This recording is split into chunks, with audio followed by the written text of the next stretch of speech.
ہر سال لاکھوں مسلمان حج تو کرتے ہیں، لیکن ہر حج مبرور نہیں بنتا۔ آخر ایسا کیوں؟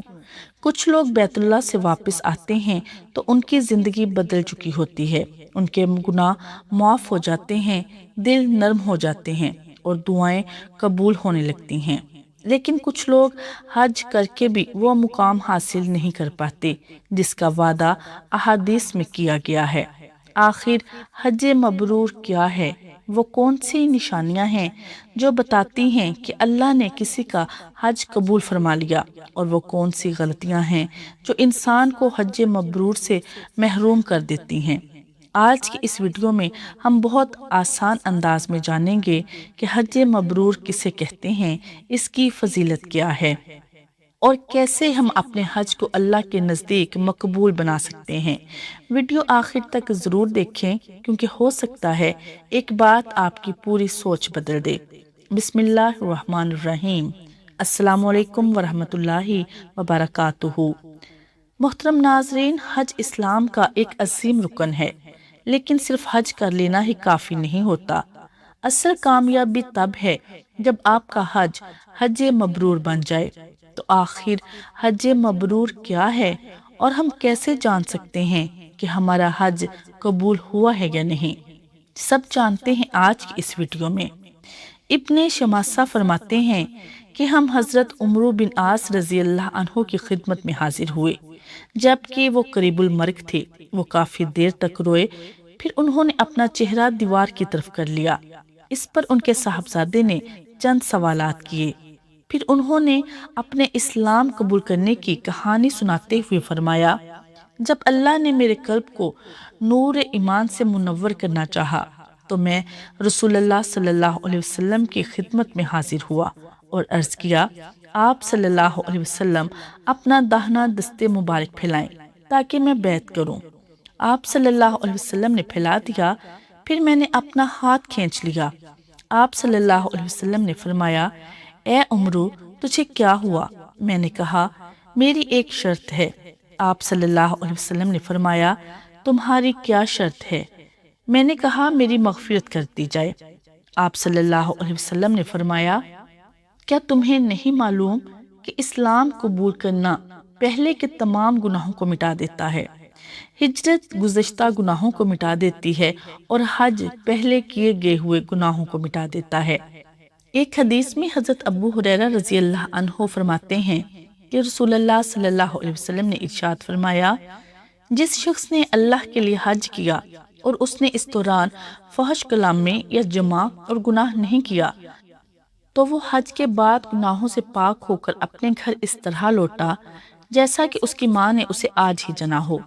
اس کے علاوہ حالت احرام میں جماع کرنا فقہا کرام کے نزدیک بالاتفاق حرام ہے۔ اللہ تعالیٰ کا ارشاد ہے، سو جو شخص ان میں حج مقرر کرے تو پھر نہ کوئی فحش بات ہے اور نہ کوئی بے حکمی ہے اور نہ کسی قسم کا نزاع زیبا ہے۔ مسئلہ، اگر کسی نے حالت احرام میں عمدن جان بوجھ کر جماع کیا ہو تو اس کا حج فاسد ہو جائے گا اور قضاء و کفارہ لازم ہوگا۔ اگر کسی نے حالت نسیان میں جماع کیا ہو تو حنفیہ، مالکیہ اور حنابلہ کے نزدیک اس صورت میں بھی حج فاسد ہو جائے گا اور قضاء و کفارہ لازم ہوگا، لیکن شافعیہ کے نزدیک حج فاسد نہیں ہوگا بلکہ صرف کفارہ لازم ہوگا۔ بوڑھے، کمزور اور عورت کا جہاد۔ حضرت ابو ہریرہ رضی اللہ تعالیٰ عنہ سے روایت ہے کہ نبی کریم صلی اللہ علیہ وسلم نے فرمایا، بڑی عمر والے، کمزور شخص اور عورت کا جہاد حج اور عمرہ ہے۔ ام المومنین عائشہ رضی اللہ عنہا فرماتی ہیں، میں نے کہا، اے اللہ کے رسول صلی اللہ علیہ وسلم، کیا ہم آپ صلی اللہ علیہ وسلم کے ساتھ جہاد اور غزوہ میں شریک نہ ہوں؟ تو آپ صلی اللہ علیہ وسلم نے فرمایا، لیکن سب سے بہتر اور اچھا جہاد حج مبرور ہے۔ حضرت عائشہ فرماتی ہیں کہ جب میں نے رسول اللہ صلی اللہ علیہ وسلم سے یہ سنا ہے تو اس کے بعد سے میں حج نہیں چھوڑتی ہوں۔ حج افضل جہاد ہے۔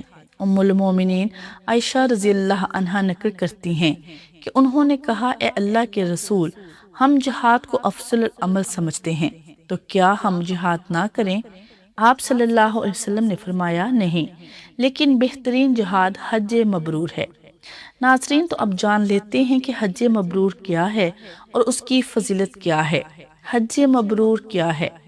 وہ حج جس کے دوران کوئی گناہ کا ارتکاب نہ ہوا ہو، وہ حج جو اللہ کے یہاں مقبول ہو، وہ حج جس میں کوئی ریا اور شہرت مقصود نہ ہو اور جس میں کوئی فسق و فجور نہ ہو، وہ حج جس سے لوٹنے کے بعد گناہ کی تکرار نہ ہو اور نیکی کا رجحان بڑھ جائے، وہ حج جس کے بعد آدمی دنیا سے بے رغبت ہو جائے اور آخرت کے سلسلہ میں دلچسپی دکھائے۔ حج مبرور کی فضیلت۔ ابو ہریرہ رضی اللہ عنہ بیان کرتے ہیں کہ رسول اللہ صلی اللہ علیہ وسلم نے ارشاد فرمایا، ایک عمرہ دوسرے عمرے تک ان گناہوں کا کفارہ ہے جو ان دونوں کے درمیان ہوئے ہوں، اور حج مبرور کا بدلہ صرف جنت ہے۔ حج پچھلے سارے گناہوں کو مٹا دیتا ہے، فقر و فاقہ اور گناہ مٹانے والے اعمال۔ حضرت ابن عباس رضی اللہ عنہما سے روایت ہے کہ نبی کریم صلی اللہ علیہ وسلم نے ارشاد فرمایا، حج اور عمرہ پر دوام برتو، کیونکہ یہ دونوں فقر اور گناہوں کو ختم کرتے ہیں، جیسا کہ دھن کی لوہا سے زنگ کو دور کر دیتی ہے۔ ایک دوسری حدیث ہے جس میں رسول اللہ صلی اللہ علیہ وسلم نے ارشاد فرمایا، حج اور عمرہ ایک ساتھ کیا کرو، کیونکہ یہ دونوں فقر اور گناہوں کو مٹاتے ہیں، جیسا کہ بھٹی لوہا سونا اور چاندی سے زنگ ختم کر دیتی ہے، اور حج مبرور کا ثواب جنت ہی ہے۔ برائے حج خرچ کرنے کی فضیلت۔ ابو زبیر رضی اللہ عنہ نبی کریم صلی اللہ علیہ وسلم سے روایت کرتے ہیں، آپ صلی اللہ علیہ وسلم نے ارشاد فرمایا، حج میں خرچ کرنا اللہ کے راستے میں خرچ کرنے کی طرح جس کا ثواب 700 گناہ تک ہے۔ حاجیوں کی دعائیں۔ ابن عمر رضی اللہ عنہما فرماتے ہیں، حج اور عمرہ کرنے والے اللہ تعالیٰ کے مہمان ہیں، اللہ تعالیٰ ان کی مانگ ان کو عطا فرماتے ہیں، ان کی دعاؤں کو قبول کرتے ہیں، ان کی سفارشیں قبول کرتے ہیں، اور ان کے لیے ہزار ہزار گناہ تک ثواب بڑھا دیا جاتا ہے۔ حضرت ابن عمر رضی اللہ عنہما نبی کریم صلی اللہ علیہ وسلم سے روایت کرتے ہیں کہ اللہ کے راستے کا مجاہد اور حج و عمرہ کرنے والے اللہ کے مہمان ہیں، اللہ نے انہیں بلایا، لہٰذا انہوں نے اس پر لبیک کہا، اور انہوں نے اللہ تعالیٰ سے مانگا ہے تو اللہ تعالیٰ نے ان کو نوازا ہے۔ حج کرنے میں جلدی کیجیے۔ ابن عباس رضی اللہ عنہما روایت کرتے ہیں کہ رسول اللہ صلی اللہ علیہ وسلم نے ارشاد فرمایا، حج یعنی فرض حج میں جلدی کرو، کیونکہ تمہیں کوئی یہ نہیں جانتا کہ اسے کیا عذر پیش آنے والا ہے۔ حج نہ کرنے پر وعید۔ حضرت علی رضی اللہ عنہ نے کہا کہ اللہ کے رسول صلی اللہ علیہ وسلم نے ارشاد فرمایا، جو شخص اتنے توشہ اور سواری کا مالک ہو جائے جو اسے بیت اللہ تک پہنچا دے، اس کے باوجود وہ حج نہ کرے، تو اس کے لیے کوئی ذمہ داری نہیں ہے کہ وہ یہودی ہونے کی حالت میں مرے یا نصرانی۔ اور یہ اس وجہ سے کہ اللہ تعالیٰ اپنی کتاب میں فرماتا ہے، اور اللہ کا حق ہے لوگوں پر حج کرنا، اس گھر کا جو شخص قدرت رکھتا ہو اس کی طرف راہ چلنے کی۔ حضرت عمر بن خطاب رضی اللہ عنہ نے فرمایا، میں نے ارادہ کیا کہ کچھ لوگوں کو ان کے شہروں میں بھیجوں، پھر وہ ان لوگوں کی تحقیق کریں کہ جنہوں نے استطاعت کے باوجود حج نہیں کیا، پھر وہ ان لوگوں پر ٹیکس لاگو کریں، کیونکہ وہ مسلمان نہیں ہیں، وہ مسلمان نہیں ہیں۔ حج کے اجر و ثواب جو احادیث مبارکہ کی روشنی میں لکھے گئے ہیں، وہ کسی بھی مسلمان کو حج و عمرہ کرنے کا شوق دلانے کے لیے کافی ہیں۔